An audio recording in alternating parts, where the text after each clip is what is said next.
We'll call the meeting to order, and we'll start off with the pledge and allegiance in a moment of silence.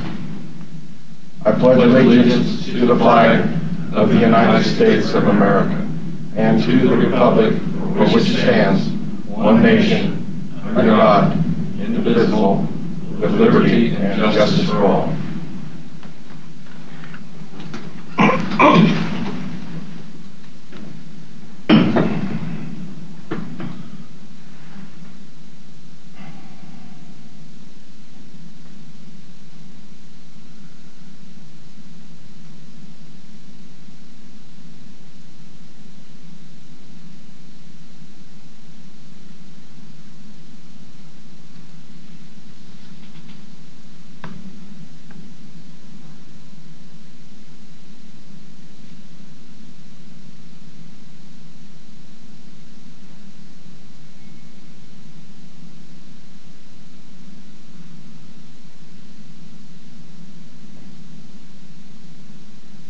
We'll go for the roll call. Looks like all three commissioners are here. I don't know if we haven't been asking you to pronounce your, hear your voice, so would you like to? I am present.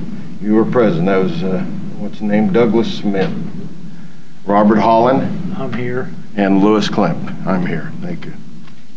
Rather than me saying everybody's here, I guess I'm going to be official about this. Next will be public comments, and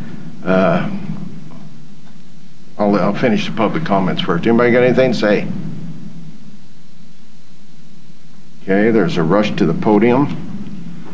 That takes care of the public comments.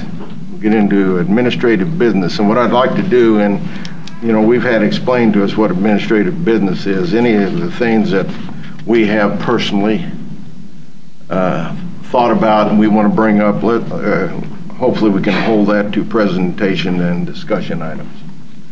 That way the people that don't want to hear the interesting things that we're going to bring up, they might want to leave. I agree. Okay, thank you. Okay, next will be, as I said, administrative business. I want everybody to use the most famous word in the world now. Everybody be transparent. Okay, we got to be transparent. That's a famous word today. I don't know what it means. A lot of people don't. I think it's this has been the most transparent commission that you've ever had. So, yes, Mr. Administrator. I'd just like to report that Public Works conducted a meeting in Basel last night for the PRP program for 174th Street, and Donahue met with the citizens along those two roads. I think if you remember, about a month ago they came in and had some questions on the letter that was sent out to them. So Public Works staff met with them, I think answered every question. There's about 50 people present. The meeting was about an hour and a half long. Thought it went very well. Very good. Anything else?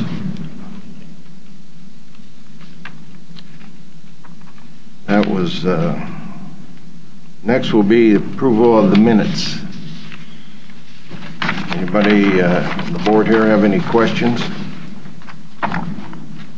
No, sir. And if this is still a good time to, rather than keep it to the end where you maybe forget about it, if there's something in the minutes that you want to bring up, I don't personally have any problems with that. You got anything, Bob? Well, I had something, but our executive secretary pointed out that I was wrong, and so I don't wish to acknowledge that in the comment now. Well, that's good. We don't want to. Thank you, Administrative Secretary. It's nice of you to do that. We appreciate having that fourth commissioner that knows what we have already done. Now, yeah, she knew what I said, and I thought I said something else. Yeah. Thank you, Edna. Oh, no, that was Edna Maupin, wasn't it? God bless her heart. Oh, you're going way back. Oh, way back. That's yes, sir. Farther back. Well, I have two items. One was talking about the, when we were doing the roads, it sounded like there were some roads there that were being done to the Ashloff or ASHTO standard? ASHTO, thank you. ASHTO. See, that's a word I never remember. ASHTO standard. Yeah. We can't afford to remember it. Well, no, that's right. I was going to say, it's hard. It's not too hard to remember if you want to remember money. Yeah, well, I got another word for Well, then don't say it. Yeah, well, and I just hope that isn't being true, because, you know, you can always come back and do those to another standard. But if you spend $1 million or $6 million on a road, I think if you're spending $6 million, so it's roughly, let's call it 5 miles of road per million, that would be 30 miles of road you could do. So I would hope. We'll be discussing that later. Yeah. Today, won't we? But it was in here, and I may forget that. I forgot to ask you. I will work on it. Thank you, I appreciate that. And the last item was, how'd the phone call go with Commissioner Bixby? I did as I was instructed, I guess, or I volunteered. I did contact Mr. Bixby. He told me he did not have any of the documents that you were asking for. He said that Channel 41 does not have the documents. I don't know who has the documents, if they're even still around. He didn't say that he destroyed them, but I told him if he would feel more comfortable to contact our county administrator with a phone call on Monday, and I asked Mark this morning, and he has not contacted me. Okay. Well, the last item on that said Commissioner Smith added to the motion that something needs to be heard by next meeting. So that was your thought process, and the rest of us, nobody really disagreed. So David, what did you come up with? Well, Commissioner, as much as Commissioner Holland states that during his conversation with former Commissioner Dennis Bixby, he denied having possession of any documents and volunteered that the news channel that had broadcasted the physical copy of those documents denies having them. There would be, at this point in time, no evidence as to who to pursue for the recovery of those documents absent any false statements. So what you're saying is somebody's lying? That's not a legal term? Well, Commissioners, the documents did physically exist. I'm not certain if they evaporated or how they disappeared. You know, if it was politically correct, we'd come up with, well, they've been something, but somebody has to be telling a lie. Somebody knows where they're at. Okay, man. Did you want to drop it? I'd be interested to know how many employees' identity's been stolen over the last 2 years. Mm-hmm. I agree. Because we seem to have a lot of personnel documents out for some reason. Yes. So, I'd like a survey done of all the employees who's had identity theft problems. Well, I don't think that would be a fair, if you're trying to blame somebody. I'm not trying to blame somebody. I'm just trying to protect our employees. Well, because we know personnel files have left the courthouse. I've had my identity stolen. Mine too, 4 times since I was elected. I don't know. It might be a well, I have coincidence. never had it. I had it once in California. Yeah, well, I've been. They opened up a bank Alabama. account in my name. They had my Social Security. can I have your PIN number? No, they didn't have my PIN number. Oh, can I have it? No. Oh, okay. Well, we know who took them, don't we? There are some assumptions as to how they might have left the courthouse. Jesus, I love legality. There are assumptions. Well, you would like a survey of all the employees? That's an easy one. Had any identity problems? That's an easy one. If their identity's been stolen, compromised in any way. last Okay. 2 years. Can you word that politically, in a politically correct manner, so legal staff will understand? Well, I guess. Are you wanting a motion? Well, no, I don't know if I want a motion yet, because I want to add something. Oh, okay. Well, I'd like to have a survey done of all employees to see if their identity's been compromised Okay. in the last 2 years. Just a survey, because we had talked about identity protection or theft protection in some form. And Mark had gotten some prices on it earlier. And we chose not to do it. You mean a charge for doing that? We can't just... Well, I'm sure it could be a benefit to the employees if we choose not to pay for it, but allow them to join in a group rate or something like that. Because if I didn't have LifeLock, I'd have been in trouble.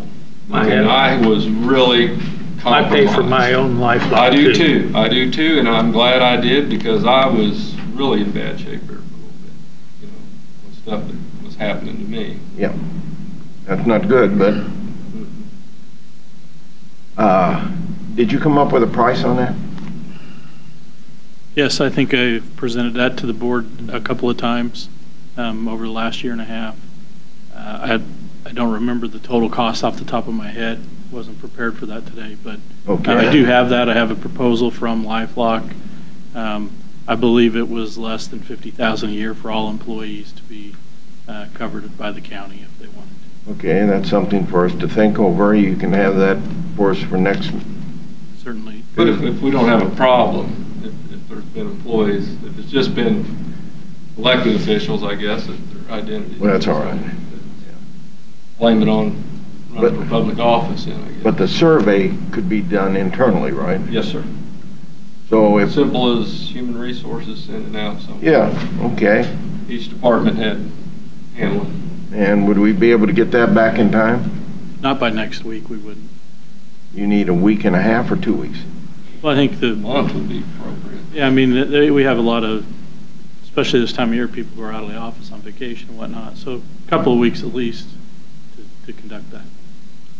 How about 2 weeks? 2 weeks. Now, I can see what we get. What are we going to do with the invisible person who has taken them? And if I'm not mistaken, didn't they admit they took them?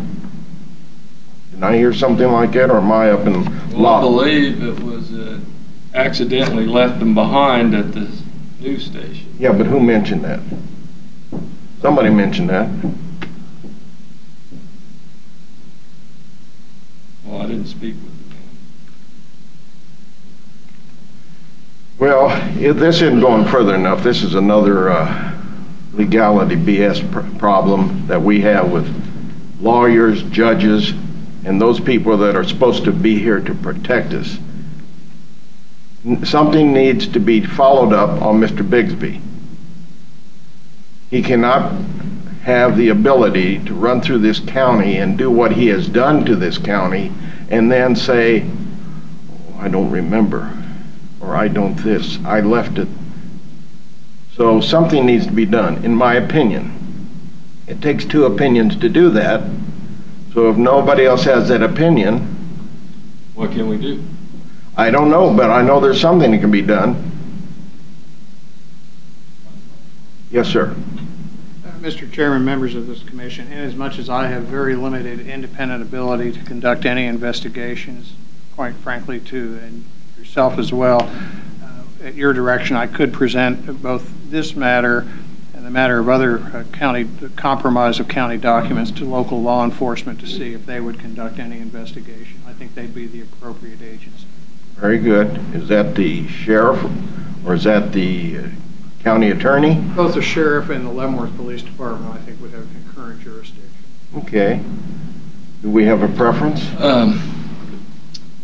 What about the agency that Mark uses sometimes to investigate stuff? That's really more of internal investigations of personnel matters. They wouldn't do anything that would be criminal related. So Personnel files is not... Well, but what we're talking about would be criminally related, and so Okay. he's no longer an employee of the county, so they would, Okay. they probably wouldn't be the appropriate parties. As far as direction on this, some of those steps have already been taken, and certainly if we believe that there is a crime committed, county councilor and I have already discussed the steps that need to happen. we have taken appropriate measures on those. Okay, so are we going to know in 2 weeks something, or? I don't know that because once we turn it over to any law enforcement agency, it is in their hands. Well, we need to know their reaction. I'm not going to mess with that. God, I got an election coming up, or, I got a budget I'm thinking about. I don't know what their problems are. Any information we get, we will make sure to pass back to this board. Could we have some kind of information within a month? Mr. Then that Chairman, gets me members down of to the 4 months. commission, as I referenced in my comments, I would need to act at the direction of the board before any referral to local law enforcement agencies could take place. Okay. I'll entertain a motion. Want to do a motion? I do. Make a motion to authorize the county counselor to contact local law enforcement to investigate of any missing documents the county has. Okay, and what action is to be taken, or something like that? I don't know. Is that significant, what he said? I think that if you instruct law enforcement to, We ask. We're asking. We can't answer. And I have been in this position Yeah. when I first come on the board, and I was given some documentation. I turned it over to the sheriff. He investigated it. It was out of my hands then. He investigated, turned it over to the county attorney. They took care of it from there. Okay. Okay. Did you get sufficient instruction? I believe there's a motion. It would need to be seconded and voted upon. Yeah. I'll second it. Any more discussion? That was a good point, Bob. So actually, if we just ask give the sheriff any evidence that we have that what we're looking for, or we can then turn it over to the sheriff then turns it over to the county attorney, and they prosecute. I see. All you'd have to do is go back to that newscast that shows the personnel file and a former commissioner on there with the news. Mhm. That's evidence. Yeah. I saw an inquisitive. Well, Mr. Chairman, if I could be so bold as to suggest, I can prepare a referral to both the Leavenworth Police Department and the Sheriff's Department and request that they make appropriate inquiry. From that point on, it would be at the discretion of law enforcement and the county attorney's office for any criminal action. Okay. Is that stationed in Missouri? 41? Kansas. Channel 41, I don't know. If it's in Missouri, maybe we can turn over federal across the state lines and stolen property. It sounds like it's Channel 41. If I'm not mistaken, I think they're I believe it is. across the, they're still going along with the crime back in the 50s. I do want to remind the commission that they do have certain rights, Channel 41. I'm sure they do. And If someone gives them something, I'm sure it's news. They don't have that. They're not the ones that took the file. right, and so they don't have to give up Right. the information. But they. Do they have the right to lie? I don't think they have the right to lie, So- but you got to prove it that they're lying. Okay. No, I think that they did what they were supposed to do. I mean, somebody brought them in news and they reported it. But that type of news, that personnel file should have never left this courthouse.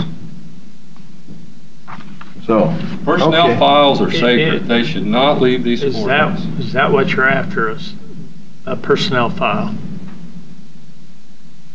It needs to be brought back and put in Human Resource Department. Because I think the administrator already said, I Well, didn't we see got back- I didn't see the TV article, and that's why I'm asking. okay, so you have to go get the TV article, or what you got to do. Okay, it's been moved and I seconded. How do you vote? Aye. Aye. Again, refresh my memory on, we're doing this to find out if there's any leaks or I'm not for a witch hunt that's going to cost the county a bunch of money. We've already got a witch hunt. Okay. Well, we could do one. I think we're doing one. This is to get the records returned to the county. Yes. Yes. Okay? Okay. Wanting these records back in the courthouse. So that was 3 ayes. Okay? Okay, the next is on the consent agenda is approval of the schedule for next week. No problems. Okay, Hopefully Bob? we'll have an election to canvass. Yep. Yes. I had 2 things now. I would like, because we're going to do the budget approval, and I've mentioned this to several cities throughout my lifetime, I don't care about mills.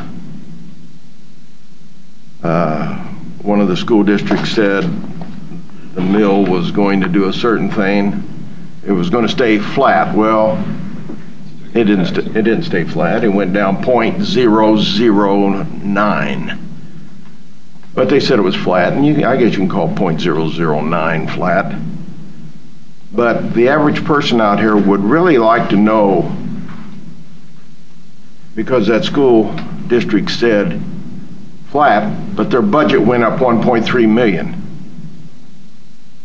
Well, isn't that nice? Where did 1.3 million come from? Now, I hate to be transparent, because we are not transparent, because I'm reading that in who's running for office.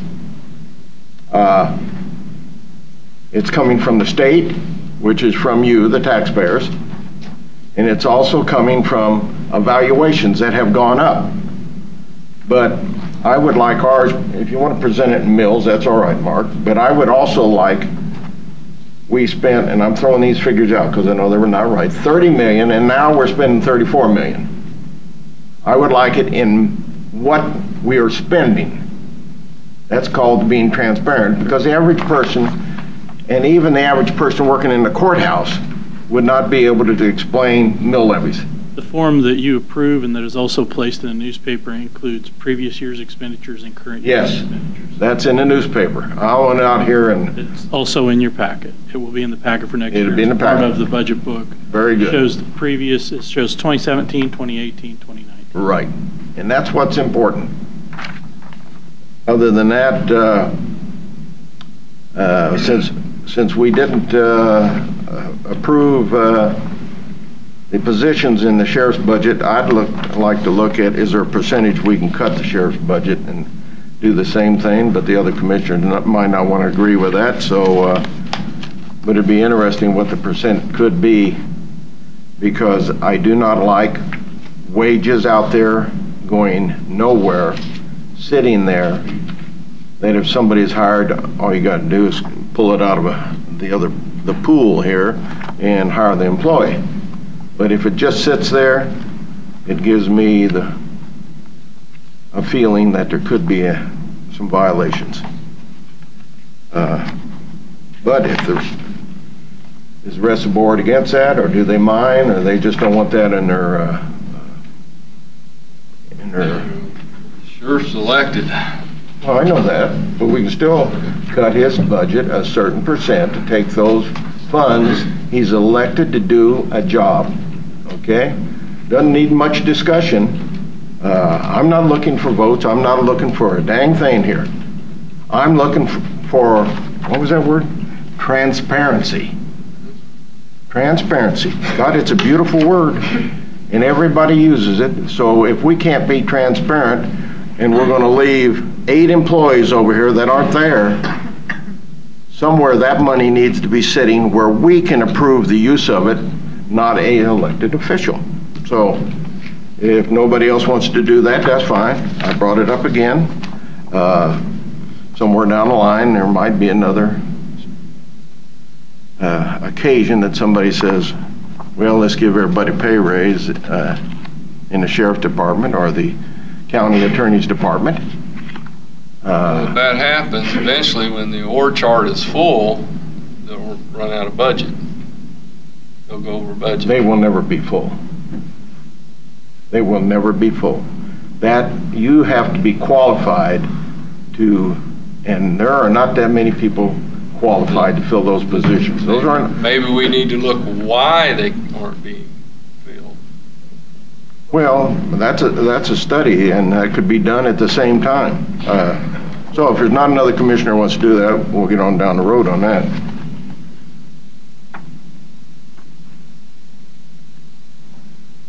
Is there another commissioner who wants to do that, or they just want to? No, you don't. Okay, I knew that.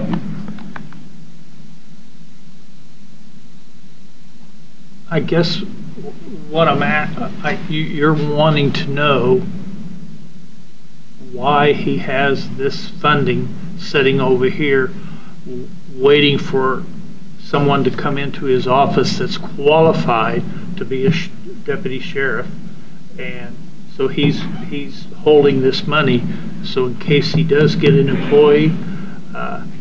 What if he does get an employee and we've taken all that money away? It's sitting right there in our fund.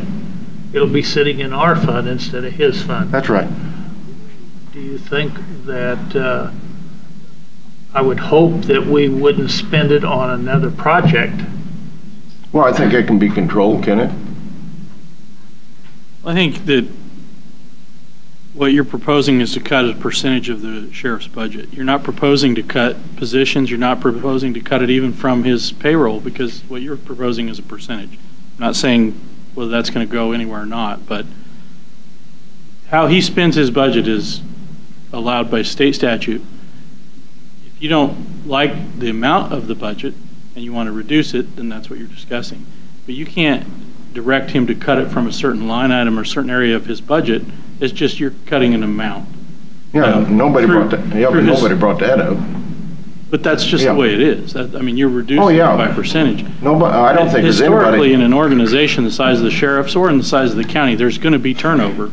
So there will be open positions at any given time. It's true across the county. It's true of any organization that has a significant number of employees, and even smaller. I mean, I'm sure you experience that in your business. There's open positions. And they're hard to fill, even in my business. That funding is there for positions that have been identified as needed. That's the long and short of it. Now, are they filled?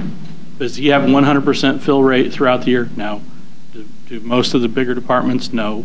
I think there's probably at least 2 department heads in this bill, well, 3 right now, that can say that they had open positions over the last year. So I don't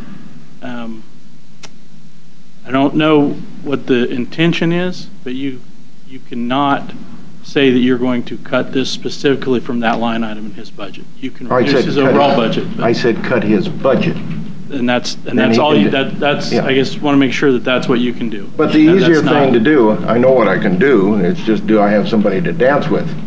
See, that's, we got the music playing, but we don't have anybody to dance with.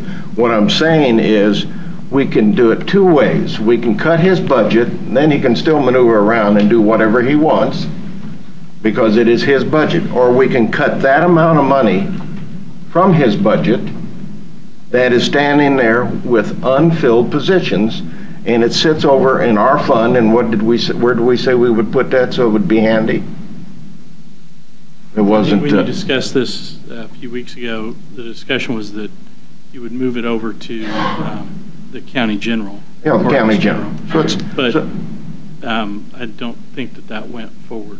Yeah, that's what I said. I'm bringing it up again. It's coming up on budget time, so we'll think about it, and we can do that. And I was going to say next Tuesday if we want to do it. There you go. We get on down the road. Okay. We'll go over lightly Stranger Township Road, and that is the check register. I'll just hit the back page. 89,000 is going to solid waste management, even though Leavenworth is not using us. And then Stranger Township Road improvements, 75,000. That's all I had on that. Anybody have anything on that? No, sir. Okay. There is one OCB, so I'll take a motion to approve the consent agenda. I make a motion that we approve the consent agenda as stated. Very good. I'll second that. It's been moved second to approve the consent agenda. How do you vote? Aye. Aye. Aye. Very good. Okay, next item, consider a motion to approve and authorize the chairman to sign the 2018 Edward Byrne, I guess that's pronounced Byrne or? Yeah, it's a Byrne. Thank you. It's been ongoing for years, Yeah. hasn't it? Long An time. annual appropriation just requires the board to approve. Right. So the Edward Byrne Memorial Justice Assistance Grant Interlocal Agreement. Man, that's a lot of words, isn't it? Yeah.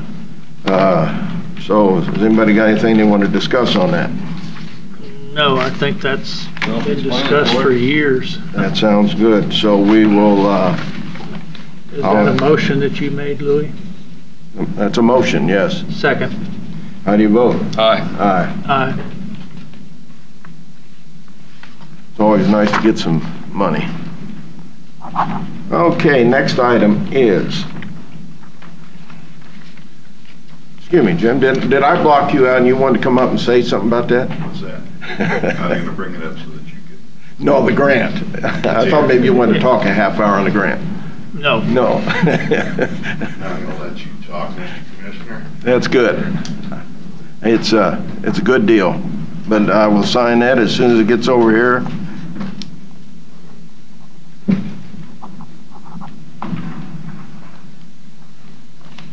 Very good. I didn't date it, so if you'll date that. You'll wait a minute, you can give this back to the gentleman. Oh, Mark has to sign it too. Okay.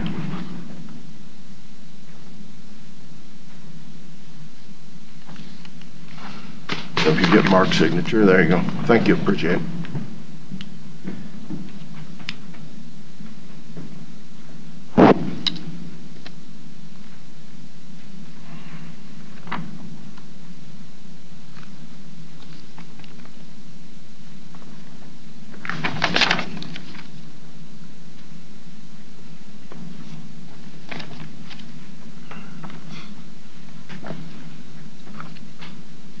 Thank you very much, appreciate it.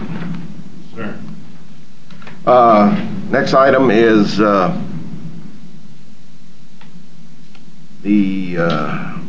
consider a motion to award a contract to Bettis Asphalt for paving of 150th Street between Stillwell Road and K32 in the amount of $278,490. And that's under Mr. Lujan. Yes, sir. Morning, Commissioners. Public Works is seeking approval to award the contract for the paving of 150th Street from Stillwell Road to K32 to Bettis Asphalt. On July 3rd, the Board directed Public Works to move forward with the paving of this section of road. Bid documents were prepared and advertised. Bids were opened on August 2nd by the County Clerk. 3 bids were received. The low bidder was Bettis Asphalt at $278,490. Sales tax funds will be used for the construction of the project. Is this blacktop? Yeah, it'll be asphalt. Yeah. It'll be asphalt, so it's not going to be chip and seal. No, 6 inches of asphalt. Have you, have you looked at Hollingsworth since it was done? Mm-hmm. It's a nice road. Nice road. That was nice, 155th Street. Okay, if you say so. I'd say the paving's working well. Yeah. System's going good. You have any questions, Bob? Nope. I think I have a few here. I don't like to let things go without filling my mind with superfluous. I asked my one question. Okay, very good. It said down here, non-budgeted item with additional funds requested. Correct. Okay? This was not a planned expense until the Board directed us to move forward with it. Okay? We were going Originally, it to was spend gonna more be- money in 2019 by rebuilding it, moving utilities and all that. Mhm. This is actually saving money. Yep. But it's nice for the people to know that. Okay. Yeah. To look at, see why we were doing what we were doing. Time of completion. You know, I read through this document and maybe I shouldn't read the document, but I see something about it's supposed to start in 10 days, something's supposed to start in 10 days, something's supposed to do something else. And of course, we're going to have all sorts of delays. So when is this project supposed to start? After the notice, well, we'll get with the contractor. If it's approved by the board, we'll get with the contractor, see what their schedule is, and when they plan on moving in. And then we'll issue a notice to proceed once we know what their schedule is to get in here and do it. That's going to be a question I want to follow up on. Did they not mention when they could start, when they cut down this tree? No, that's not. They know all the contractors were aware when they bid it that it's to be completed this year. Completed this year. What am I looking at? Things that say 10 days? What is all this documentation? They have 10 days from the time we issue the notice to proceed. They have 10 days to start construction. Okay. But we don't just go issue that today without meeting with them and seeing. That's true. I understand that. Because they bid it knowing it had to be done in 2018. But now I just heard you say by the end of the year. The end of the year, that's what, 5 months away?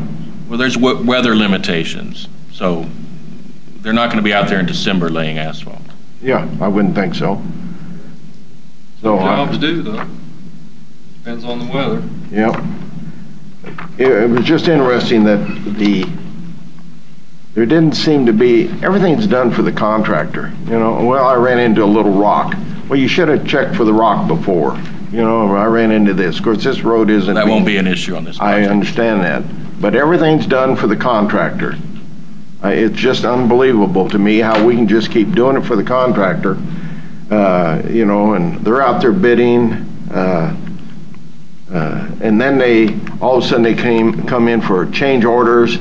And next thing, you know, instead of $278,490, it's $301,600. So it's $100 higher than Superior would have been. So we could set hard start and finish dates if that's what the board likes, but typically what that does is drive the price cost up. Well, I understand that. We let the contractor know when we want it done. I didn't see a rush to get this done in the next 30 days. There is no rush. So we didn't put hard dates in there like that. But when we leave it open, contractors come back with all these change orders. That changes the price also.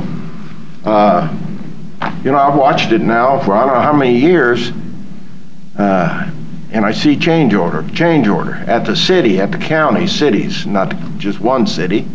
And it comes back and it ends up, it's higher than the original bid, and that bothers me.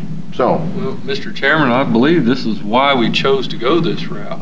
So there wouldn't be any road construction, there wouldn't be any utilities to move. They just pave in place. I don't see there could be any change order. and I hope you're right. I don't see how there could be. And that's why we chose to do it. When there's a change order. There was no change order on Hollingsworth.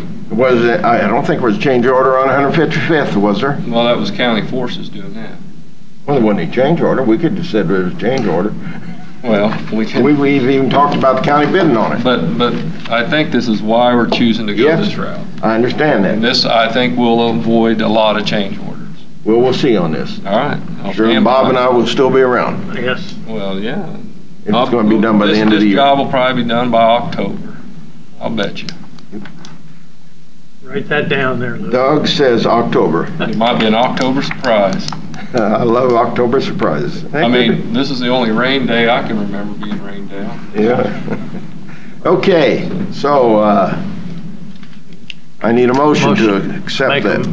Motion to approve Bettis Asphalt for $278,490 for 150th Street between Stillwell Road and K32.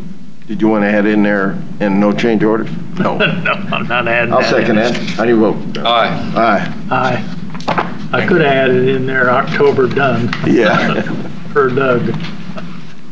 There are probably going to be some other questions here for engineering when we get to the other portion.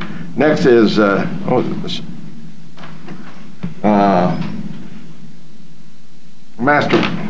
it the master plan? Yes, sir. Yes, for the Lebanon County Master Plan.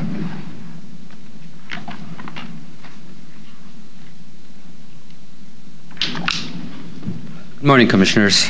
Morning. Per the direction from the board, staff has prepared an RFP for the strategic plan for the county, and so we're asking for your direction, either approving the RFP, or you can deny the RFP or change it.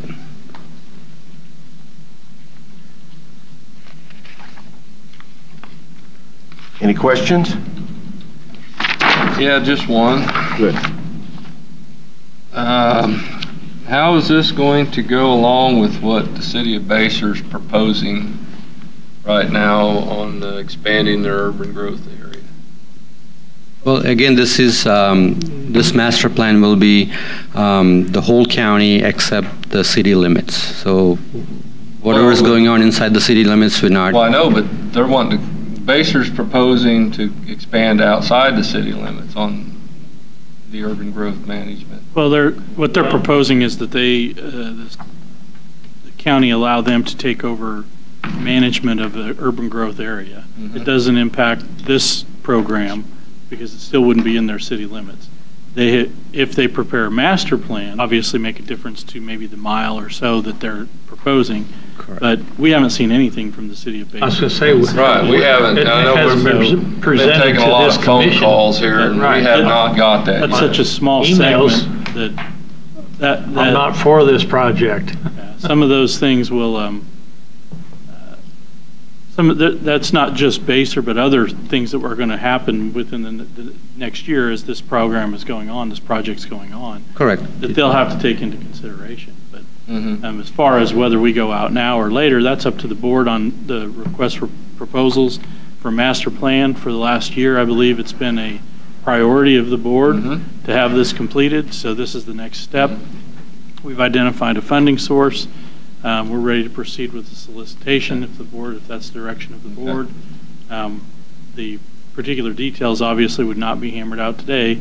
Once we get a firm on board, they'll start meeting with all of the entities and discussing their needs and recommendations. Okay, so should the cities wait till we do this, the master plan, before they want to expand their urban growth management areas? Again, they can still control the urban growth management areas. It's not going to affect the master plan. Okay. Basically, what we're looking at is, the land use and transportation, sewer, water, so all those items. So it still applies to every part of the county except the city limits. Okay. And until Bacer passes their resolution and presents it to us, we don't have anything to No, we don't look have at or anything to discuss. discuss. I mean, we don't know exactly what they're. So are the emails, and I had them here to talk about. I was at the work session last Wednesday night, and they tabled it till August 15th, I believe. So is that really what Bacer's wanting to do, is to take over and control all these emails? I'm for it. I'll vote for that. Before that, I got quite a few emails. my understanding of what they're proposing is, as per state statute, they are allowed to control development within their urban growth area. This board has talked about it over the last 18 months that I've been here, allowing the cities and requesting the cities actually to manage their growth areas. There may be some debate on what that growth area is, but I don't think there's any debate that they are growing, if we're referring to base.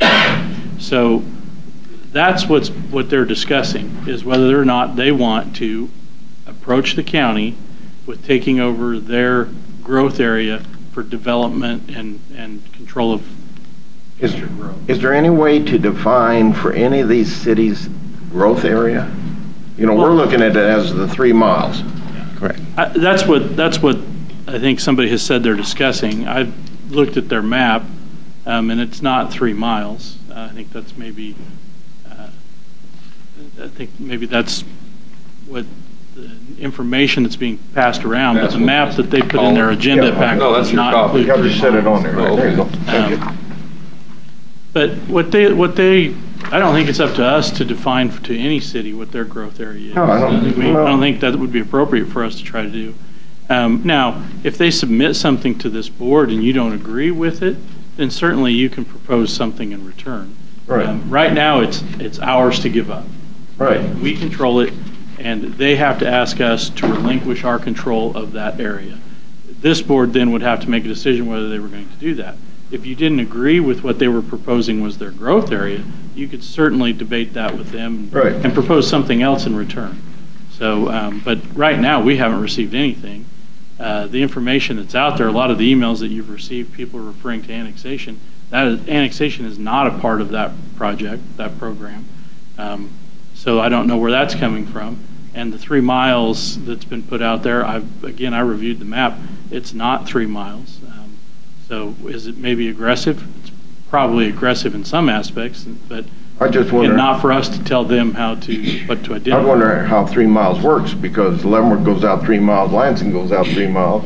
I guess they send their armies to decide who's going to have the 3 miles. Well, the statutes actually foresee some of that happening, and they say that you can't go more than halfway to the next city. So even if that 3 miles took you right to their city limits, you can't do that. You have to split the difference with them. And that'd be true probably with Baser and Lansing. Baser and Lansing, Baser and Tonganoxie. I mean, Lansing's already identified their growth area as Fairmount Road. So obviously Baser's not going to go north of that, and that's what their map showed. And again, this is just in their packet that I pulled up yesterday to review when we received all the emails over the weekend. But I don't know what. I only received emails. Yeah. I don't know what the finished calls from Thursday. I don't know what that finished product's going to look like. You're important. You're a remainder. We're unimportant. We're not going to remain. We're just. But like I said, until we see what comes to us. Yeah. There were 2 other things. It said budgetary impact. And then down below it says total amount requested. These are the people, are they going to submit this, are going to do it for nothing? No, this project is to solicit the RFPs. Yes. There is no cost to that, or probably advertising in the newspaper. Correct, yeah. But there's not a cost to it as far as, we're not committing to anything. Once you get the proposals, then you'll be committing to funding. They will submit a cost with their proposal. Correct, and then we'll have the request for qualifications. All the firms that we select, they'll submit all the qualifications of their firm, and then we pick which firm is more eligible to work on the project. And at that time, they'll give us the cost for It's worthless, and it says right there, somebody wrote on there, no sewer, no need for the plan. If we're not going to be willing to commit, we the county and the cities, to sewer, the plan is worthless. Because we sure don't want all these septics out there and all these lagoons. There has to be some logic and common sense to how we are going to handle the sewage. Now, run the sewer line all the way from Easton down to Linwood, or do we start from Linwood up? How is this? That's the important thing, and I think that's what the study's going to tell us. Oh, yeah, but are we going to be willing? Okay, the study says $50 million. Are we going to be willing to say, I move we spend $50 million in accordance with the plan and go out for bids to do the sewer plan for Leavenworth County?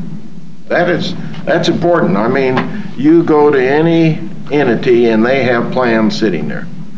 And if we're not willing to do the sewer, and if anybody's sitting out there and anybody living out there, there's no sense for the plan, because there are a lot of people out there, and that's what the email said. I'm not interested in any progress. I moved out here for a reason. So you have to respect that reason. I know all the emails I got were against this plan. Not one person said, yes, I'm for this plan. You know what? I did not personally get one email. I'm in a unique BOCC feedback. Yeah. I'm in a unique position. I don't get any. I know.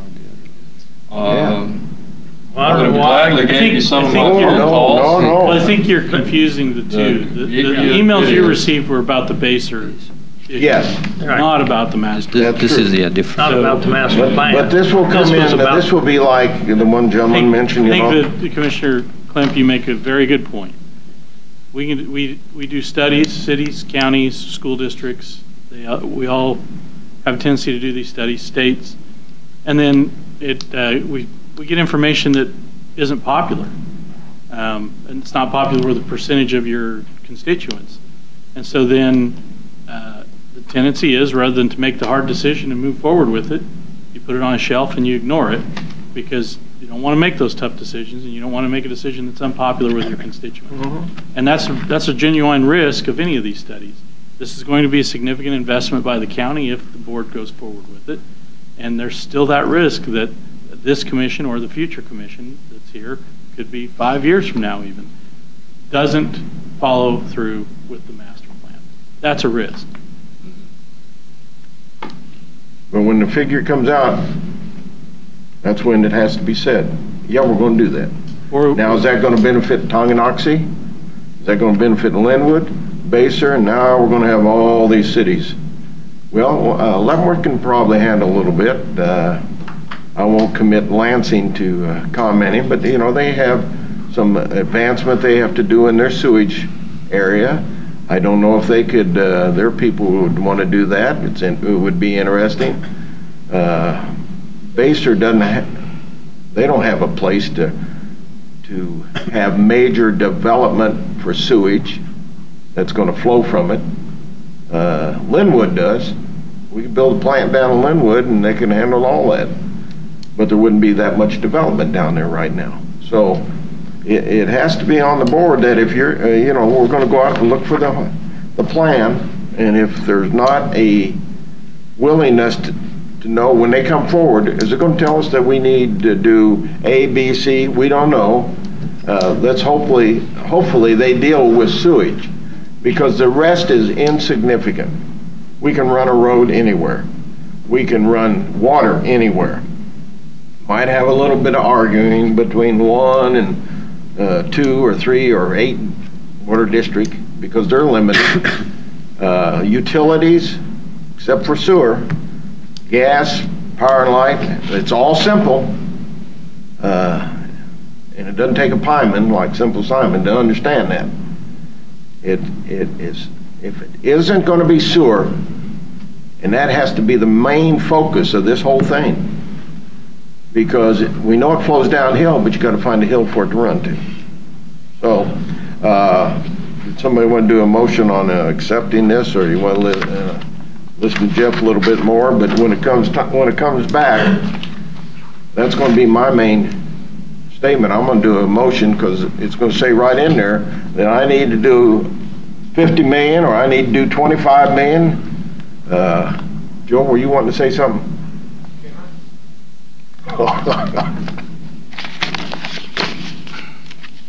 I appreciate that, Joe. I like it when you come forward because we're going to turn it over to you guys pretty soon.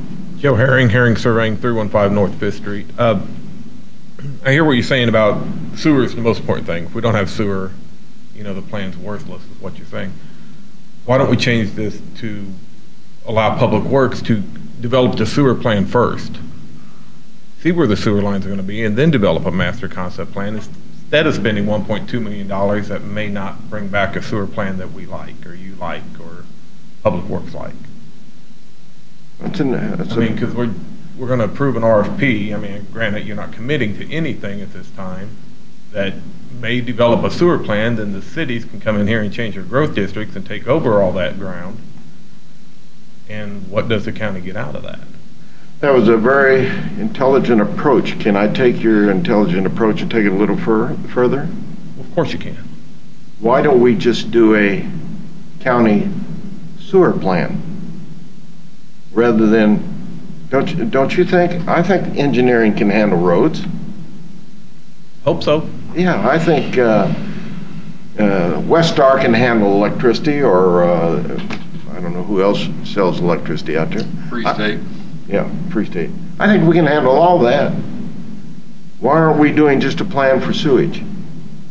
That's it. That is the whole thing about any community. I think Platte County did, thank you, Joe. Thank you. I think Platte County did something on sewage when I got a heck of a hunk of money to run sewers out north. So is that an impossibility to do on just sewers? Well, you can do surveys or studies for any of these separate phases by themselves. That's not what has been discussed by this board. That's not what's been proposed because that's That's what what I was going to discussed. point. The other thing that that you have to look at is they are going to look at the forecast of the potential growth and what needs to be focused on first as well, not just build a sewer plant and they will come, but where are they likely to come, what kind of development is going to happen in certain parts. It's similar to the study we just did on County Road 1. You have to look at all the aspects. Where's the growth going on in the county? Where do you want the growth? Are you going to try to direct growth back to the city so that you have existing sewer plants that can handle it? Those are all the things. That's one of the questions I wanted to ask is, are you phasing in sewer plants? Because we're going to have more than just what we have now. You're not going to be able to get by with just, 1 or 2 sewer plants. It's going to have to. This proposal, this RFP is representative of what the commission has talked about for the last year. I think it's an excessive amount of money if we're not going to do the sewer plan. When it comes back and we've spent, let's say, 1.2 million, because Joe threw out that figure, 1.2 million for a plan, and all of a sudden we need 100 million, or we need 50 million, or we need 25 million to develop some sewer somewhere that maybe some city is not going to be happy with. I think Leavenworth will be semi-happy. What other community is going to be happy with the sewer ability they have today? Can you name me one? Baser? No, they're not going to be happy. They don't have that for, say, 1,500, 2,000, 5,000 houses, and they're the one developing today. I don't know. Maybe it's a I don't know what some kind of approach that shouldn't be taken. But I see us wasting hundreds of thousands of dollars if we're not willing to do the sewer. That's the whole kicker. Now, what the county came up with previously, that was a different group. I think we have the ability to understand that if we do not do the sewers and concentrate on sewers, the rest of it has nothing to do with the expansion of Leavenworth, and do all the rural people want to have that. And we've got houses like, you can go all over Kansas City, house here, 350,000, 400,000, 500,000. Houses are all over, and yet you don't have your 10 acres anymore, or you don't have your 20 acres. And so if we don't do the sewers, but maybe I'm in a dream world, but I think we need to take the thought process that Mr. Herring said and take a little further and concentrate on sewers. I don't care, and we can wait till it comes back that they're going to say the overall study is 1.2 million, okay? Then we don't have to take that, do we? Do we have to take that? No, it's up to the board. Yeah. So we don't have to take that. We don't want that. Because sewers, when I'm placing sewers, it's in a 20-story building, and the rest of it is in a ground floor room. Am I missing something? Is there anybody out there in the public that says, hey, Lou, you're missing something? I'll listen. Aren't sewers important? God, I think they're important. But to spend an extra $800,000 or what it's going to take to say, for somebody to tell me that sewers are important, but roads are important. No, the roads are not. We're doing, how many miles is it? 20 miles of road, or what it is? We can do roads all the time. There's always more. Yeah. So if we spend an extra, say, $600,000, we've just thrown away 3 miles of road because we weren't really willing to look at sewer as the problem. So I know that's I see your Well, motion there. the sewer's part of this. It's Sewer- not the only part of it. It's No, not it's- the only thing in there, but it's part of it. But and I get what you're saying. The sewer is very important. But if there's going to be 250,000 people in the county or 150,000 people in the county, will that make a difference on what size of sewer they need to design? And if they're going to be on the east side of the county versus the west side of the county, does that make a difference on where the sewer plant's going to be located? Because there's 3 primary drainage basins in the county, I believe. Yeah. So you can't, you don't typically move drainage from one basin to the other on sewers. So they have to identify all that. Well, to do that, they're going to have to identify the growth. They've got to see what the zoning and plating and everything else is going to be within the county. And so it's tied together. It's not just one. They have to be tied together. Because if the county, and this could be very much the case, if the county's desire is, you know what, 10-acre plats are fine, and we're going to allow them for the rest of the county, there's no need to build a plant that will handle That's right. 500,000 people, because we'll never get to that point. They won't know that unless they do the entire plan. Is transportation part of that? Yeah, because where's the transportation going to lead to development? Without the roads, they won't develop those areas. You know, we have people come in here all the time that don't like living on those dirt roads. If you have a paved road, that's where you should be forcing the development to go versus these non-paved roads, because then we end up paving them later at a rate that we can't really, we're having to come up and use sales tax right now to pave them, because we don't tax at a rate to build new roads. We tax at a rate to maintain roads. So this master plan, which is what the commission has discussed, again, I've been here for a little over 18 months. For those 18 months, this has been discussed. This has been an item of a topic of discussion. It all ties together. Every bit of it ties together. No, it doesn't tie together.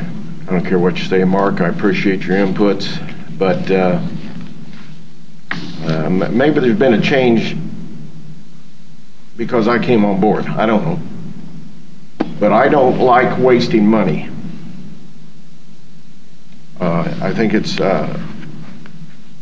rude to the people you represent. Is there anything wrong with us directing development? I don't think so. That stops all this going out here and buying 10 acres and putting in how many houses on 10 acres. I don't think that's good for the system. And then all of a sudden you're putting a highway out to that development, and all of a sudden you're putting sidewalks out to that development, and all of a sudden you're running sewer out to that development. And I'll deal with my own hometown. We got a lot of sewers down there, but we're not developing them because nobody wants to make a good proposition to remove all the taxes on those houses that aren't rented today because they need to be torn down, and you remove the taxes or leave them at $200, and for 10 years, like you do a business, you help businesses out, and let somebody go in there and build an economical house for whatever, and for 10 years they pay $200 for that house. No, we're going to go out because a young couple wants a $250,000 house, and why shouldn't he have that $250,000? I don't know. It took me 61 years to get there. So pushing development in certain areas is not all bad. So if nobody's interested in concentrating on sewer, we'll wait till next week or whenever it comes in, the 31st, and we can give our dissertation, and we can deal with the 1 million or the 500,000 or what it comes to, and we can say, yeah, we like that, or say, don't like that, because you know my opinion will be sewer is way more important than anything else.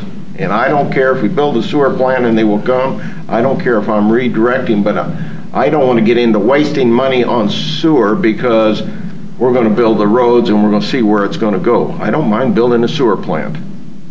I think the only way that you consider it a waste of money is if we fail to follow through with the plan after it's...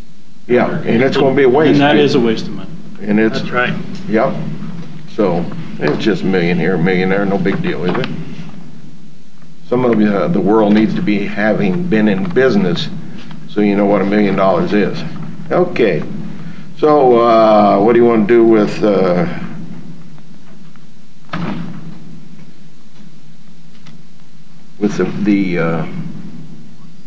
project for the Request for proposals? yeah. I'll entertain a motion if somebody wants to give that. I'll make a motion that we approve the request for qualifications as written. Well, I like that. It's written, that's good. That's goddamn. I'll second that. Second it. Any more discussion? How do you vote? Aye. Aye. Aye. Nay will come later. Thank you. We hope. Okay. Road projects that are currently in design.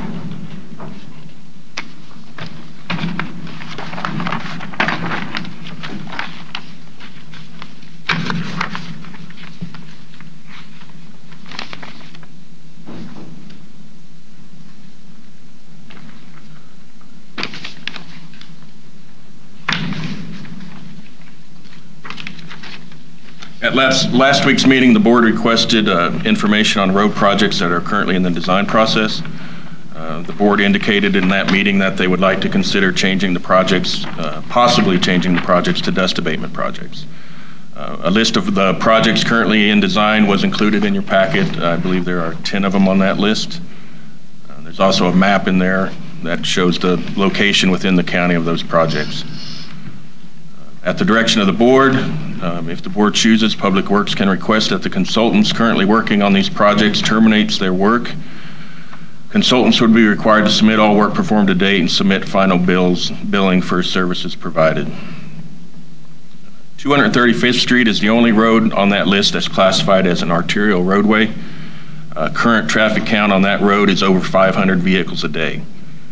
If the board elects to move these projects to dust abatement, Public Works recommends that 235th Street be designed and constructed to meet current engineering standards.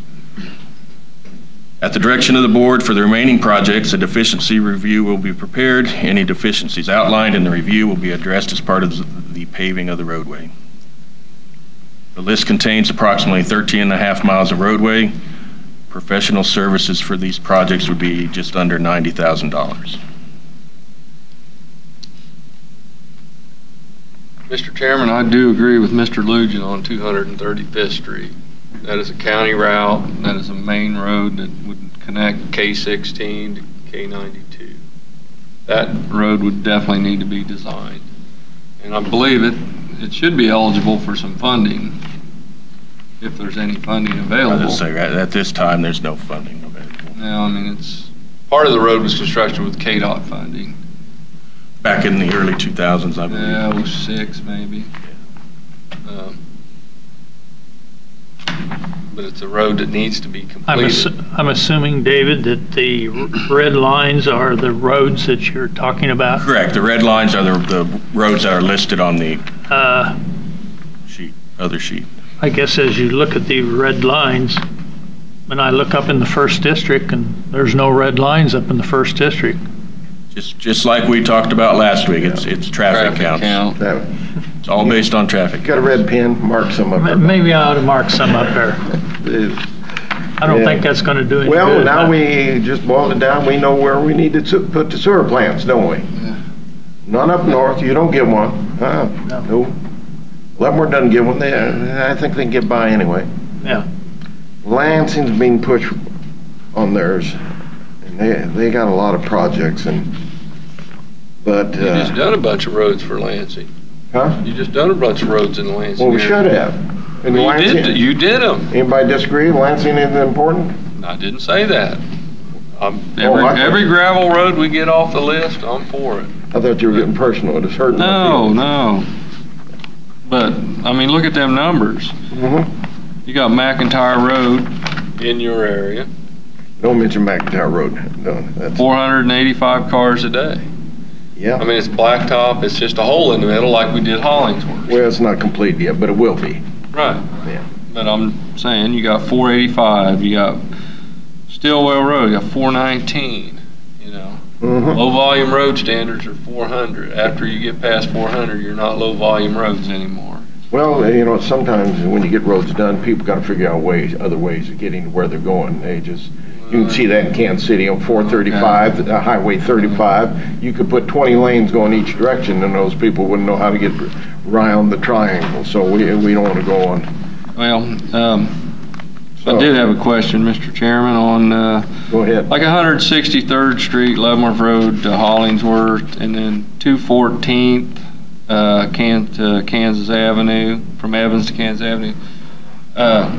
Do we notify the cities when we're doing these projects? You had asked about that last week. I've started drafting the email. I haven't sent it out yet. See if the city would want to participate and maybe,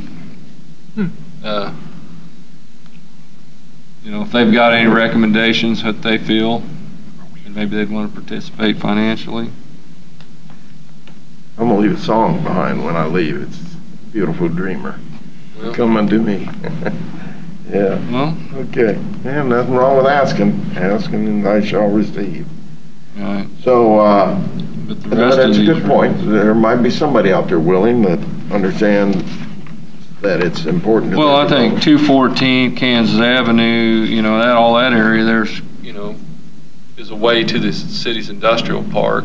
I think the city should have a say in some of this. Mm-hmm.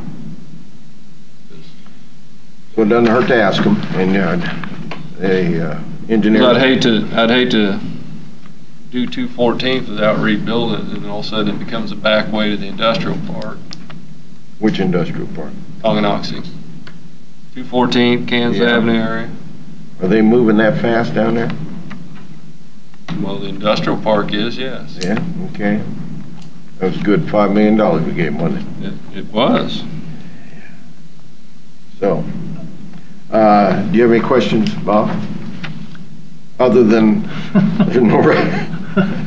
would you bring in next time? Well, there probably won't be a next time, but it'd be nice if you just bring in with one red line, do a false count, something. God. Bob got one of them AASHTO standard roads in his area. Well, 107. yeah, And I well, didn't want it. no, and you shouldn't have got it. That was a waste of money. That's right. Yeah, doggy. What a waste. What did the road eventually cost us? I don't recall the number off the top of my head. Man, that ought to be something you live with. 800 and something, wasn't it? Yeah, something like that.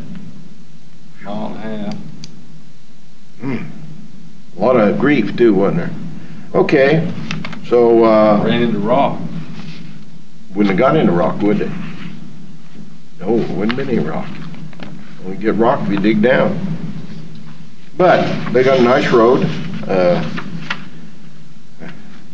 and it wasn't because of them.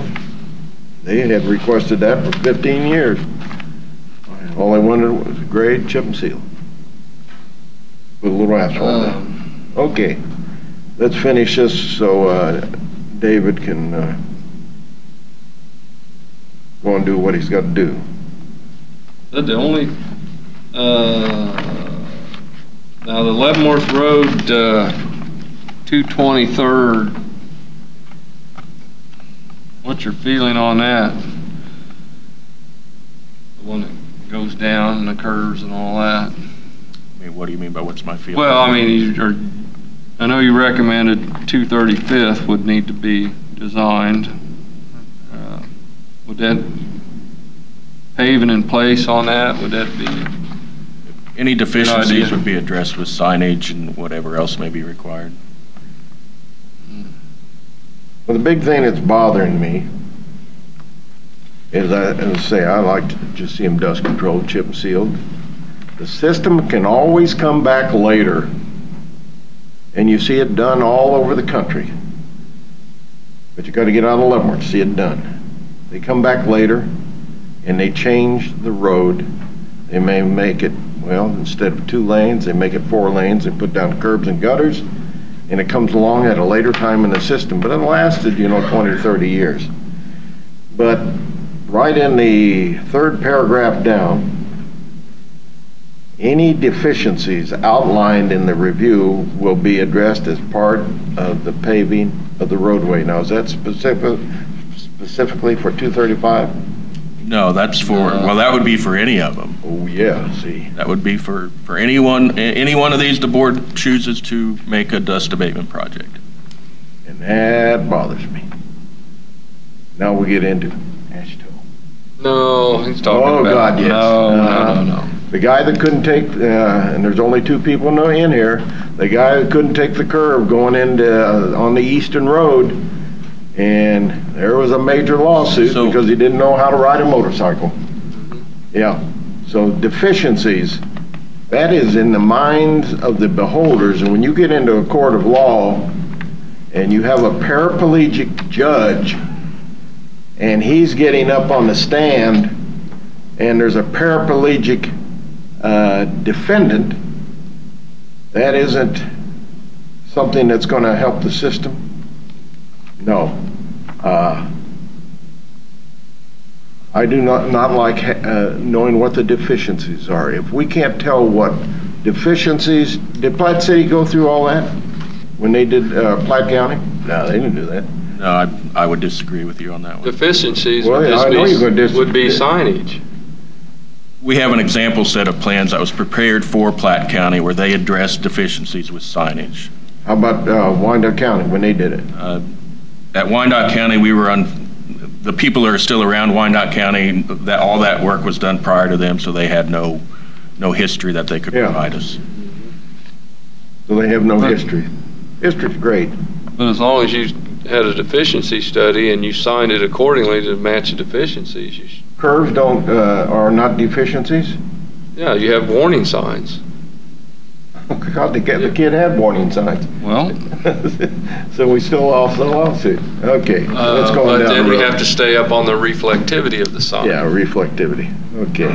God, We I've seen- switch ours out every 10 years. Well, okay, some of them ought to be switched out more than that, but, okay. We're going down, let's get on down the road. That's my objection to deficiencies. I have no use for deficiencies. I can drive any road in the goddamn country. I don't need a sign telling me what to do, you know, million here, million there. So, what do you want to do here? I'd say contact the city of Basel on 163rd and Leavenworth Road and contact Tonganoxie on 214th.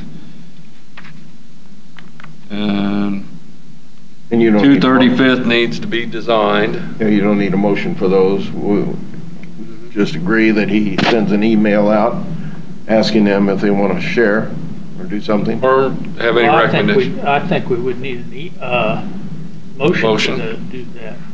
Asking them to share, 435 or 230? Okay. And if they don't want it, the Do a road. motion, do a I think, motion. wait a minute, I think the question would have to be, at what level do we expect them to share on those roads? I mean, are they going to share 50,000, or are they going to share the difference between if we go out and just do them as dust abatement Right. and full design, and is that their share? I mean, if they don't, are we going to move forward with them as dust abatement? I think that needs to be defined a little bit. Yep.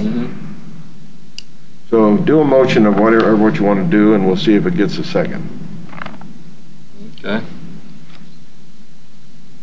I'll make a motion that we approve these list of roads as dust abatement projects, except for 235th, I believe it needs to be full design, and 163rd and 214th to notify the city for their input.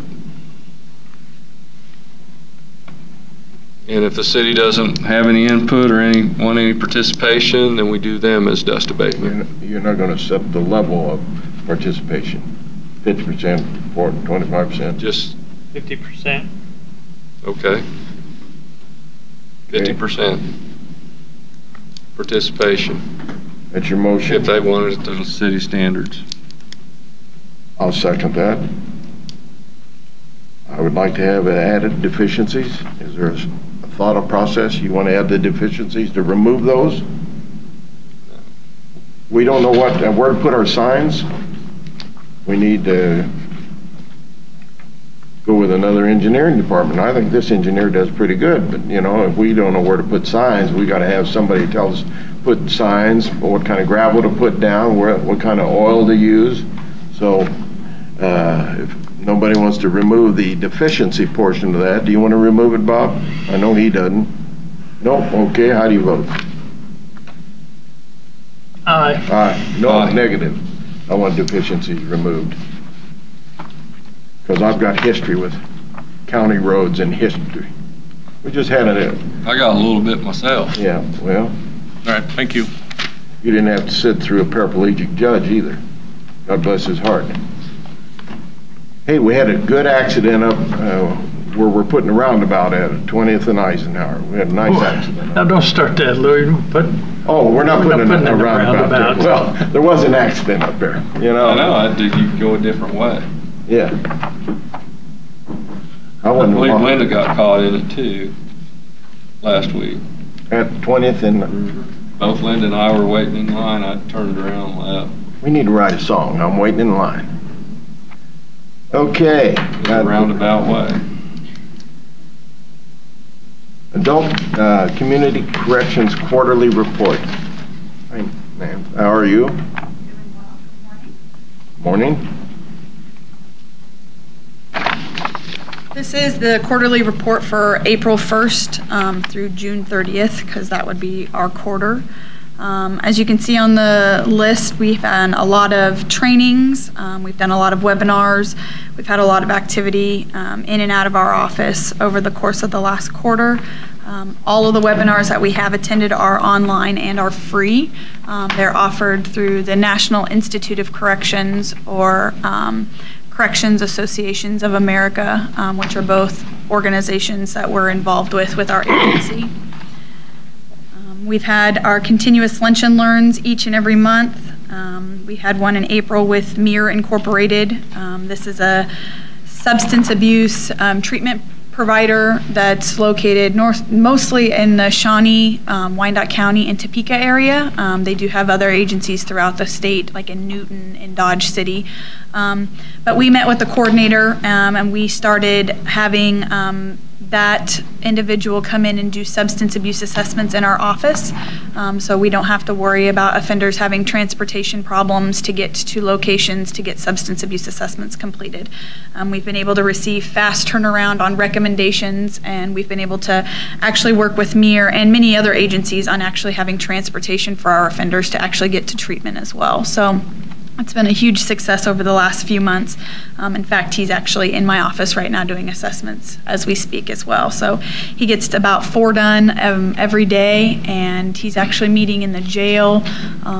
So we're able to get services provided to our offenders faster and hopes to help motivate them for behavior change. We've again had a lunch and learn with the county attorney's office on e-filing. The state of Kansas is going to a system where every document that's filed is e-filed. It's all through a computer-based program. So we went through a training on how to proceed forward with documents that we would have to file with the courts as well. And then our last lunch and learn was actually at the very beginning of first of last week, which is not on this list because it's not within that quarter, but we met with parole, with Lansing Parole Office there, and we're looking at collaborating on a lot of services with them, including dual field visits, as well as dual office visits for offenders that we both have in common. So that's a big project that we're really starting to work on. And it's actually kind of an incentive across the state of Kansas as well. We learned that at one of the directors' meetings.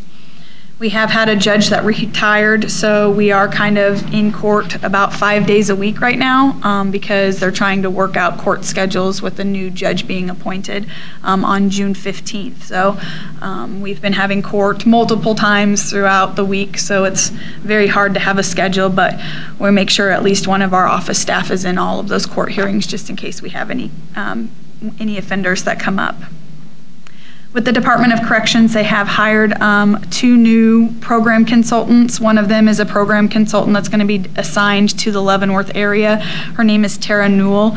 So she would be the one that would be helping with policy and procedures, any grant writing, any development of programs within our agency, and other specific agencies across the state. But she has been assigned for us.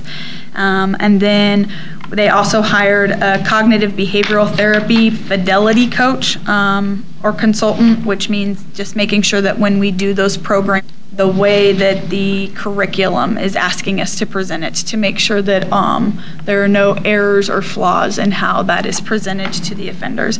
And her name is Christina Wagner. Fortunately for us, both of those individuals are from like the Cummings and Atchison area, so they are very familiar with how the agency of Leavenworth works. I've worked with both of them in the past on numerous projects with the Department of Corrections, so I'm pretty excited to have both of those be assigned to our area and working with us. On the 15th of June, we did receive the awards letter that says for fiscal year 2019, our agency has been awarded $276,072.42. So as of current budget, we are at 91.32% of our annual budget still remaining, and we still have 100% of our behavioral health budget that we have not started using yet, because again, our fiscal year starts July 1. So. Okay. I was going to ask that question. I Yeah. thought you got 100% of your budget, but yet you haven't used any, so what are you doing for money? Yeah. Our budget just started, so. Attached again is the population report, our daily population report for each month. As you can see, our numbers have kind of been going downward, but if you can reference back in 2008, which would have been about 10 years ago, we were about the same numbers that we had back 10 years ago, but you can see that they slowly started to drift down and then severely started to drift back up. And I predict with the new legislative changes as well as with a new judge, I believe that our caseloads are going to be increasing quite a bit. Just Friday we got 3 new people. Thursday we didn't get anyone. Wednesday we got 4 new people. Tuesday we got 2 new people. So just this past week we've kind of seen kind of a little bit of an increase on the offenders that have been placed on community corrections with us at sentencing. Can I ask a question here? Mm-hmm. When I look at discharged, mm-hmm. successfully, unsuccessful, and I see one number, weren't there some successfully and some unsuccessful, or did we combine them into one number? The Department of Corrections actually combines them into one number because their definition of success is not going to prison. I guess I would be successful if you didn't go to prison. Okay. Why don't we just... I'd say success if you get a job. But they don't have a driver's license, so they can't drive. And they can't get on base. Yeah. So, okay, why don't you contact them, contact Hope, okay? And see if Hope can just put one word in there so it doesn't create difficulty, because I understand what you just told me, but people from China and Japan, they wouldn't understand that, why they're not breaking out successfully and successful. I just had a Chinese guy here from a factory. It was interesting. He understood my Chinese, ni hao, but I told him that's the only word I know, hello. They say it's very hard to understand English because we have so many meanings for a word. So, thank you. You're welcome. And again, on that same page, the referencing, Leavenworth is responsible for 209 cases. That report was ran on the 2nd of August. Again, we just received roughly about 7 cases just this last week, so that's not accurate as of today. But when the report was provided, it was 209 cases. Again, we have had in this quarter 12 that were successfully discharged or unsuccessfully discharged. We had 4 that were revoked and sent to the Department of Corrections. We did accept 7 cases at sentencing and 24 cases from other agencies. Like Commissioner Smith said, our biggest area of improvement is on our employment.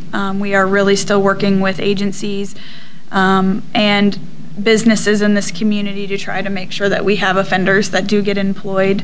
It is very difficult, much like earlier conversation today, it is very hard to find people that are qualified for certain positions. So, and when you have a red flag such as a felony conviction, it is even that harder for that. So we're trying to work to see about how to get around some of those things. Like I said, myself and another staff member are both trained in working with offenders that do have records and backgrounds. So we're trying to see what we can do with working with the businesses in this community to help circumvent around some of those concerns. Is there some way that we could approach the state? Because we can't work with the feds. We have no capability of working with the feds. It has to be somebody at a higher level. That if a person, he or she, or it, has served their time, that there couldn't be some leniency for them being able to get a driver's license, to go onto military reservations, and then on the second time, they're removed for indefinite. I think the part about the military is that most convicted felons are not allowed to possess a firearm for a certain length of time. So they can't sign up for military services with trainings that would require them to possess firearms. No. I'm talking about as a private business, hire somebody, and Joe Blow has had a crime that he's done. He served his time. His probation is over with, but he can't get a driver's license, or maybe he can, but he still can't get on base because he has a felony or he has a crime, but he served his time. Are you talking trying to pass a background check? Yeah. Being able to pass a background check? Right, because he's got that crime that he committed and served his time. That should be somewhere separated. So if he does it again, you know, he served his time. He learned something. Let's give him or her, let's don't just say him, because then somebody will object, you know?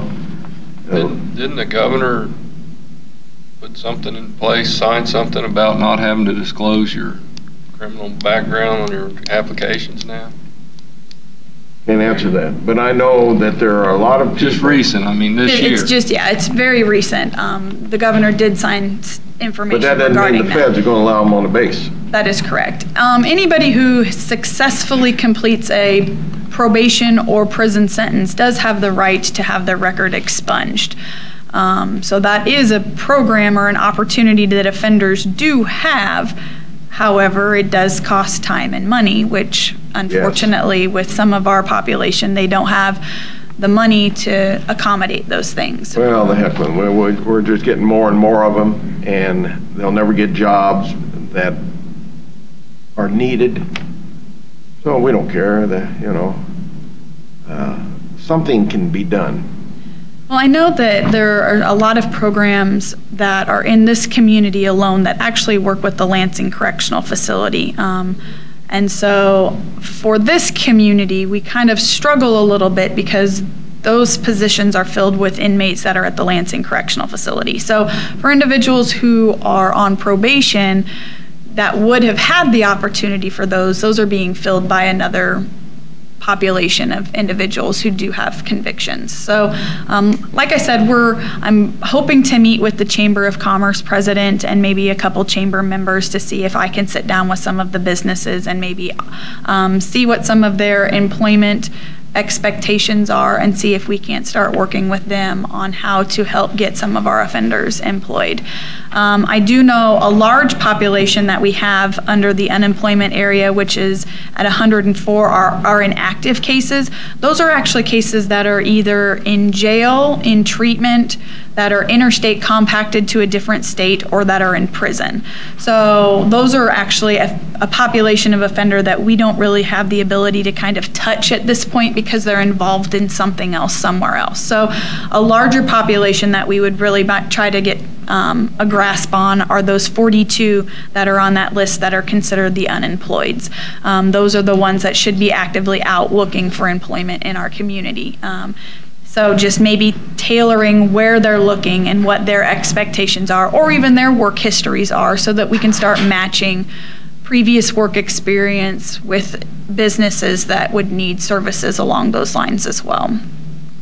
So, but it is a continuous task that my staff is trying to match pieces together. So, Again, we are also still working on developing our Thinking for a Change program. We have successfully completed 2 sessions of that this past year, and we're getting ready to start our 3rd session. So after working with parole, we're going to invite them back into it to try to see if we can't have more population complete in this community as well. And again, a lot of our goals are still the same, is that we're still working on a proper audit procedure.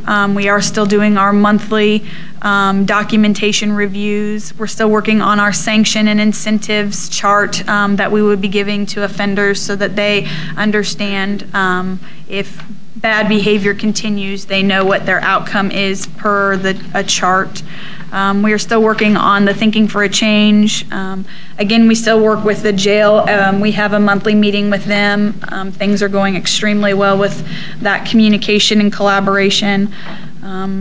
Again, we're just starting to work with our new program consultants. And the biggest project that we're kind of working on is we're reviewing the caseloads for the past 10 years for offenders to see why they continue to return back to supervision and see if we can't develop some form of programming or assistance that would prevent them from coming back over and over again. So, well, one thing that would help for them not to come back is that their record allows them to get a job driving a van, and they go up to Fort Leavenworth. They got a job, so they don't have the time to go out and do the crime. Okay? I agree. Funny how that works. Okay. Very good. I thank you. Thank you. Any questions from you guys? There you go. Sorry. The whole jobs program. Jobs. Important. Yep. Let's see, I guess that's the last one. Oh, Linda. You're going to make her sit through all this and table it? Yeah. Yeah.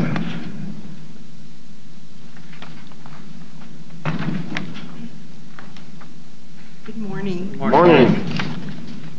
The statistics that we have starting with transportation, if you notice, we are staying pretty consistent throughout the years, and I've mentioned to you before that when we left the general public transportation and went just to seniors and the disabled, we picked up people, and it still has remained constant. The only thing that would be a variable is that we have X amount of vehicles and X amount of drivers.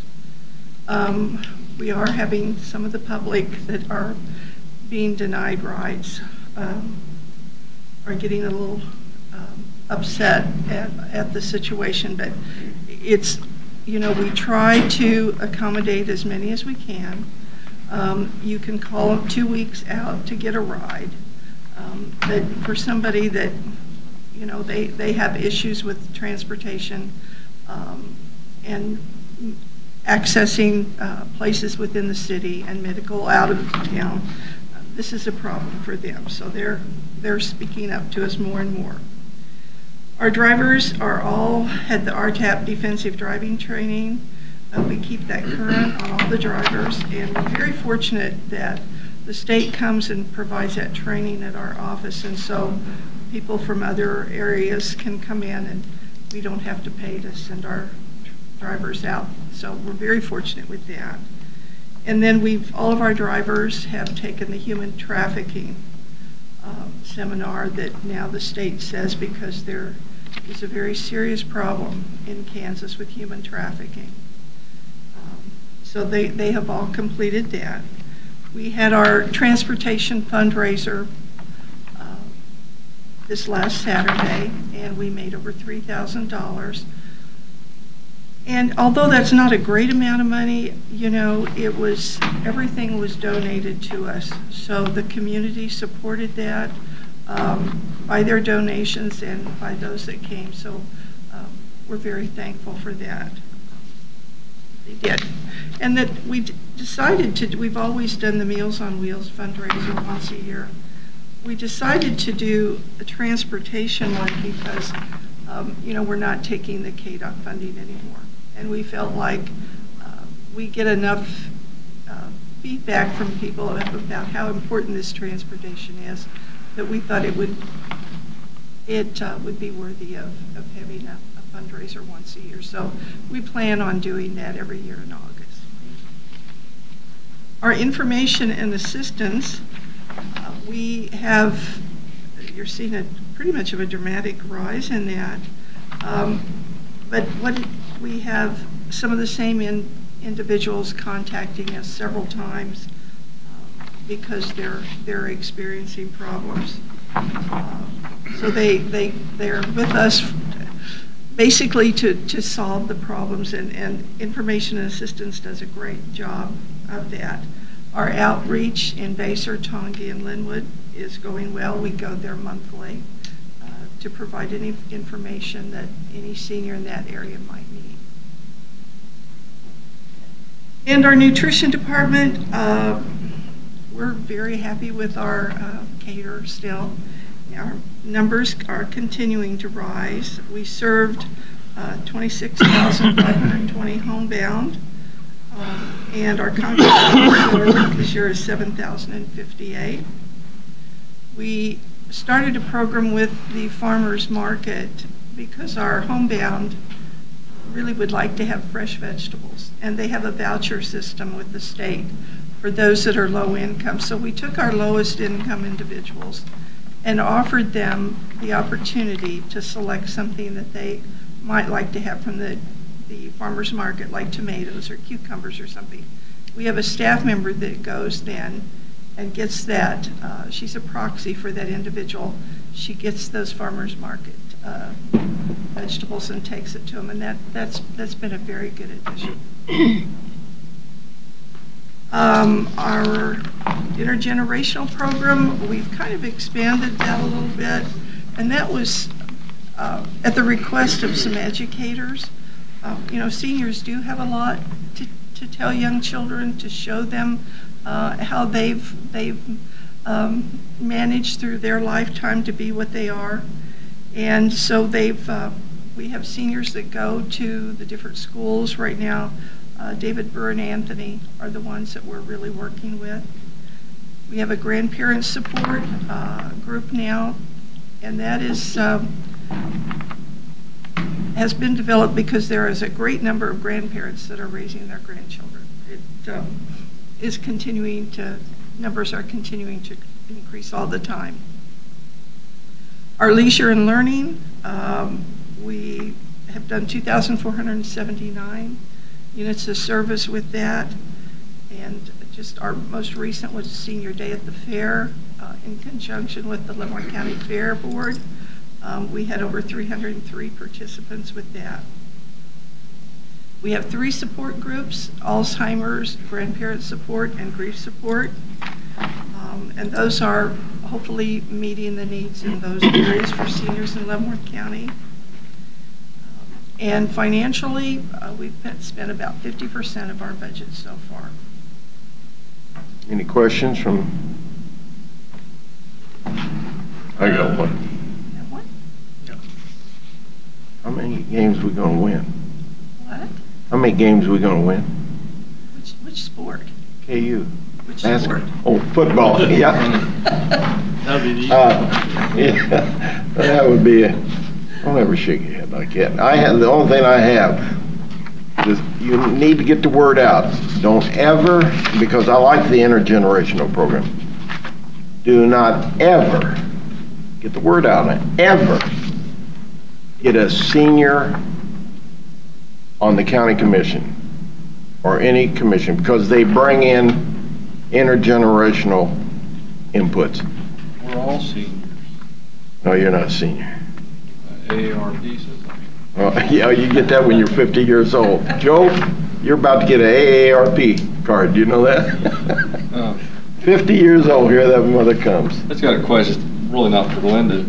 I know she's doing the defensive driving. Does the rest of the county do the defensive driving training? No, we don't. That is probably something that we should look at. We used to do that. I think probably for insurance discounts anyways. It was, and I think it was because of Carrot or somebody. Right. Right. It's a good program. I think we should do it, or offer it anyways. Well, they're getting offensive driving now, so defensive that's true. at all. But I'm sure that deals with it also. Mm-hmm. But I'm glad that you guys do that. Thank you, Linda. Thank you. Have a good day. Thank you. Okay. That gets us down to comments by, thought processes by different commissioners. What are you looking at me for? Do you have something you want to say and bring up? No, I think I'm all right today. Think you're all right today? That's good. Oh, I just attended the Alliance Against Family Violence walk the other night. Okay. And Baser's work session the other night. Didn't stay for the whole council meeting. I had to be somewhere else. And like I said, you've got some follow-up emails from that meeting. So. Yeah. And that's about it. Okay. And what was that? The town hall last night. Town hall meeting last night. Very good. And I'll be at the governor's watch party tonight. That's good also. And I'll attend LCDC on Thursday. Okay. I got about 5 or 6 items here. Okay. Boils down to transparency. I don't know how many people, I think there's 109 pages of special taxes. And this is transparency, and it goes down to the storm sewer for Livermore, Kansas. Ungodly. Everybody that lives in Leavenworth needs to find out what their tax assessment is going to be. Individual homes, that's simple. $84 per home. But when you get into businesses, churches, schools, include St. Mary's, VA is insignificant, and they're not willing to play with Fort Leavenworth, even though it's in the. But it's very, very interesting what that amount has come to, that everybody's just saying, people running for election.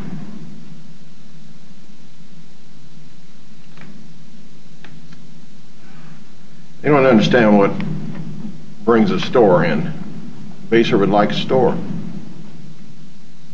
Lansing would like a store.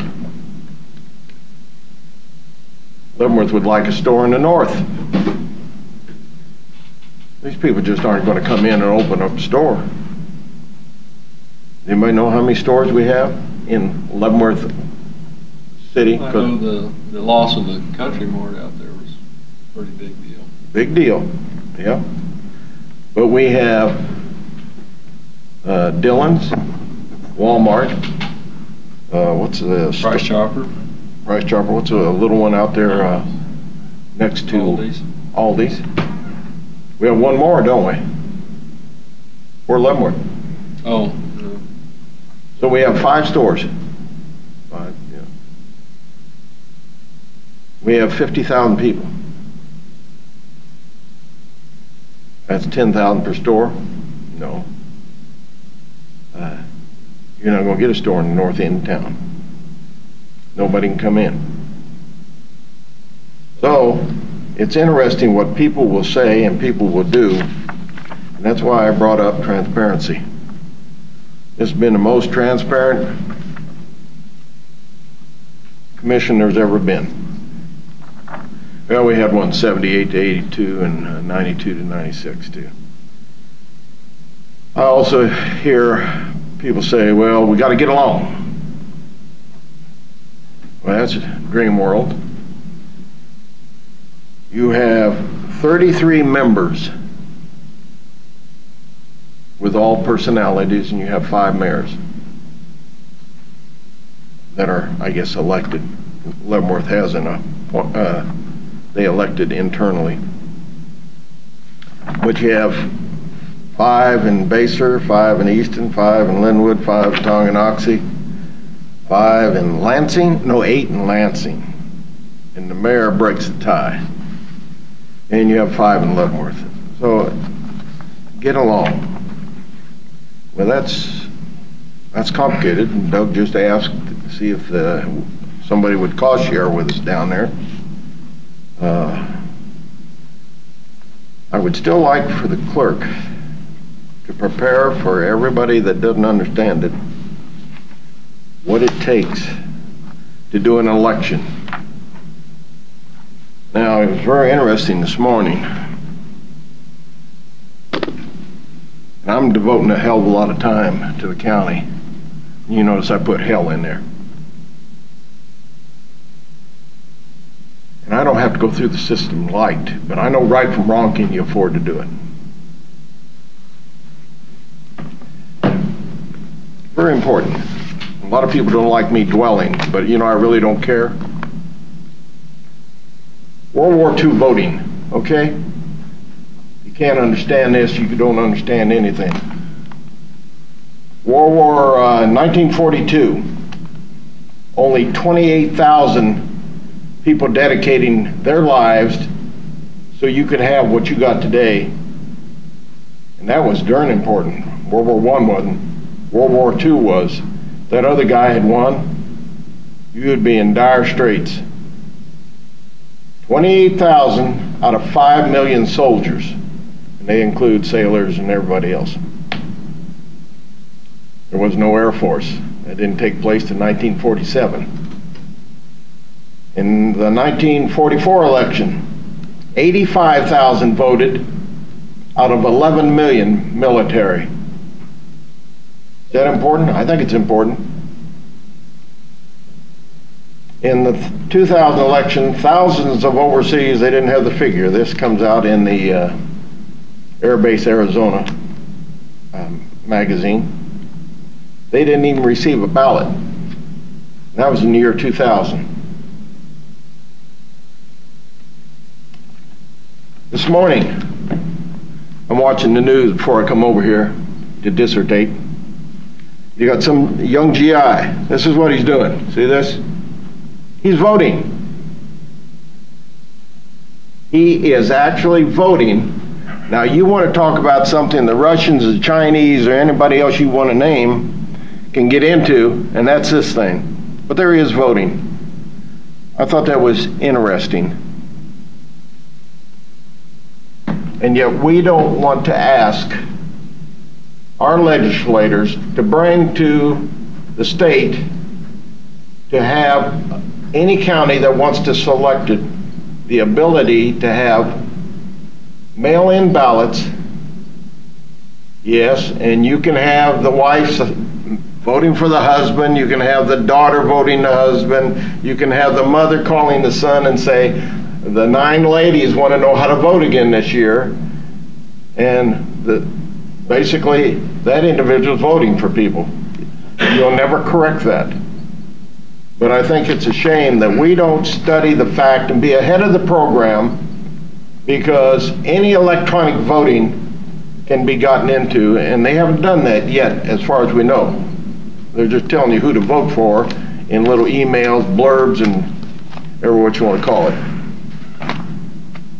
You came up with the fact that Baser hadn't done anything yet, because I wanted to mention that.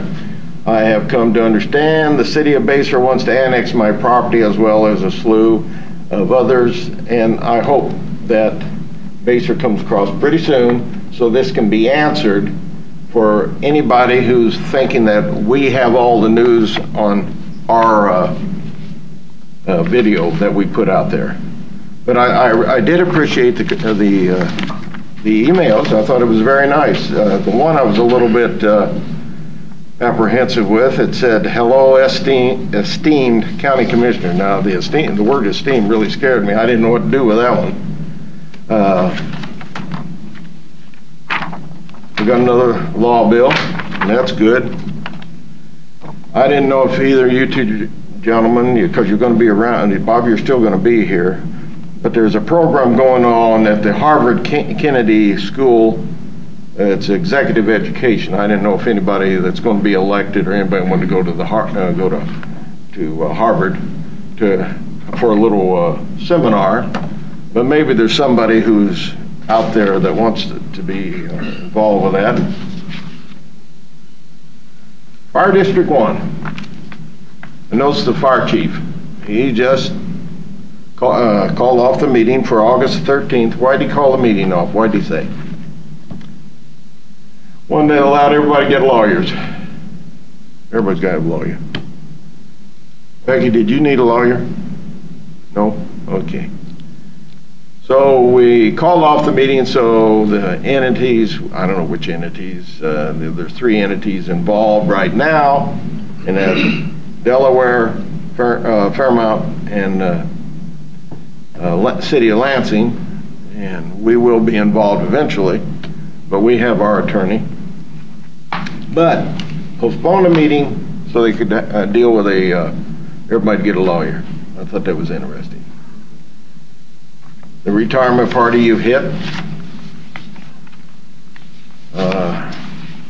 Were you planning on attending that meeting when Fire District 1 has their meeting? Oh, were you going to attend?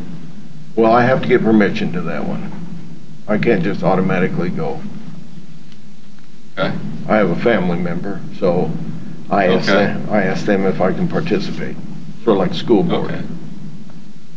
So, am I going to go to that? I don't know at this time, but it was mentioned about Sunbee's retirement party, and that'd probably be nice for somebody to go to. In fact, everybody go to, as long as we don't talk politics. Other than that, that's all I have. Anybody want to comment, or will? Just one thing on the Fire District 1. Do we have any involvement with that? Why would we? Mr. Chairman, members of the commission, you were signatories to the 2003 interlocal agreement that created Fire District 1, and you did coordinate the development of that and the legislation that allowed the creation under the means that the 3 parties found acceptable. The state statute does have a role of the Board of County Commissioners in both the creation and dissolution of fire districts. Those statutes need to be read in conjunction with the interlocal agreement.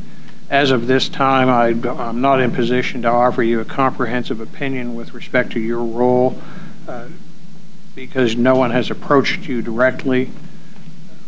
But I am monitoring the situation, and at such time as requested or as I feel necessary and appropriate, I would fill you in on that.